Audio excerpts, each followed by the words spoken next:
係，我叫 Stanley，公司 Ultimate Creation，咁就從事設計行業30年，over 30年啦。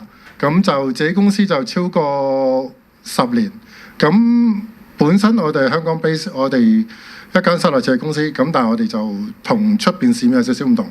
我哋 focus on 一個 design consultant service， 咁所以就 design 標我哋個 percentage 佔得好少。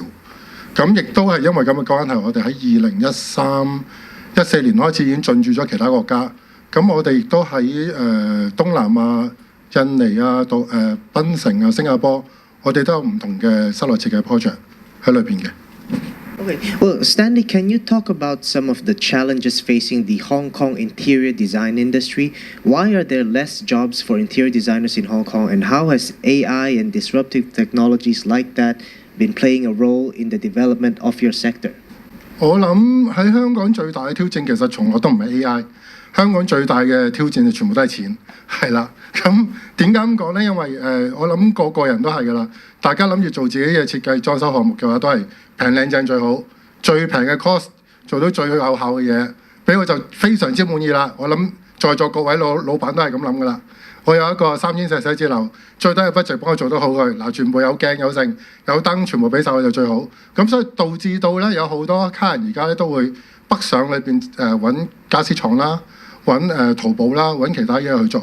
咁其實對於我哋嚟講咧係最大嘅挑戰嚟，因為我哋點樣都平唔過佢嘅，我哋冇可能會做得好過佢添，係啦。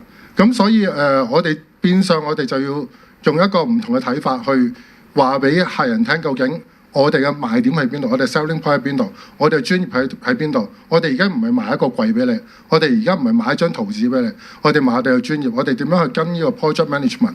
我哋點樣去跟呢個 project 嘅 servicing 俾你哋？咁所以其實調翻轉去到 AI 嗰方面咧，某程度上係幫助咗我哋個行業嘅。點解咧？因為喺我哋做 design proposal 嘅時候咧，可以 AI 我哋好快可以做到一個 concept 出嚟，可以好快做一個唔同類型嘅 concept。唔同 optional 嘅 concept 出嚟俾佢客人去揀，尤其是我哋創意行業裏邊咧，我哋冇可能全部都可以有 reference image， 因為好多時候有客同我哋講，依埲牆跟邊本書邊個面就得啦，咁跟住嗰張台跟邊個得啦，咁其實全部嘢撈埋一齊可能未必係好嘅。咁我哋如果有 AI 嘅幫助嘅話咧，其實我哋好快好短時間裏邊可以根據個客人唔同要求咧 tailor 一個 reference image 出嚟。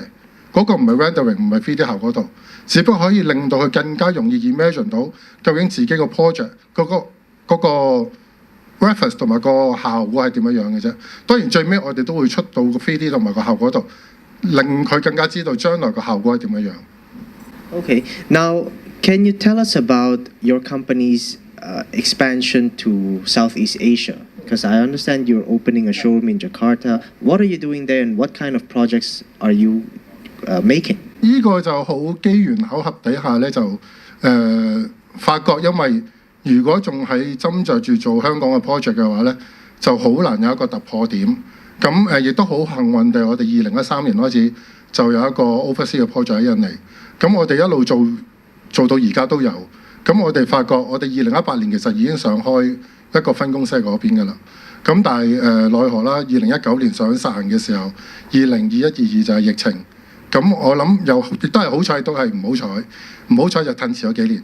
咁好彩就因為我哋嗰時冇開到，所以嗰3年唔使蝕錢，係啦。咁我哋23年就真真正正開咗個分 branch， 就喺印尼喺扎加塔裏邊。咁亦都做我哋，亦都 keep 翻住做我哋 design consultant service 嘅 project 裏邊。咁點解我哋會想喺嗰邊咧？